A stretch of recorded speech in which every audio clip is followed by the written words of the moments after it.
તો અત્યારે હું આવ્યો છું રાજકોટની અંદર ન્યૂ 150 ફૂટ રોડ ઉપર આવેલી દીપુસ રેસ્ટોરન્ટમાં. હવે અહીંયા તમે જોવો, તમે માત્ર 280 રૂપિયામાં 27 આઈટમ અનલિમિટેડ મળવાની છે. એમાં જોવો, તમે નજીક આવી જાઓ. 3 જાતના શાક છે, જેમાં ઊંધિયું છે, ઢોકળીનું શાક છે અને પંજાબી શાક છે. એની સાથે રોટલી છે, રોટલા છે અને ભાખરી છે, અને સાથે પરોઠા પણ છે. અને એની સાથે જુઓ 4 જાતના અલગ અલગ ભજીયા છે.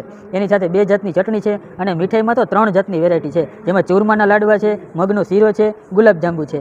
એની સાથે છાશ છે, અને સ્ટાર્ટરમાં ચાટની આઈટમ છે, ખીચડી છે, કઢી છે અને ચાવલ છે. અને એની સાથે જુઓ, સ્લાડમાં જુઓ તમે 7 જાતની વેરાયટી છે, જેમાં પાપડ છે, ગોળ છે, અથાણું છે, કેરડાનું અથાણું છે, રાયતા ગાજર મરચાં છે, ટમેટા છે અને મસાલાવાળા સિંગદાણા છે. આ બધી જ આઈટમ તમને માત્ર 280 રૂપિયામાં અનલિમિટેડ મળવાની છે. અને જો તમારે પણ આ બધી આઈટમનો ટેસ્ટ કરવો હોય તો પહોંચી જજો દીપુસ રેસ્ટોરન્ટમાં. લોકેશન અત્યારે જ નોટ કરી લો, new 150 foot main road, fun blast game ઝોનની એક્ઝેક્ટ સામે, રાજકોટ.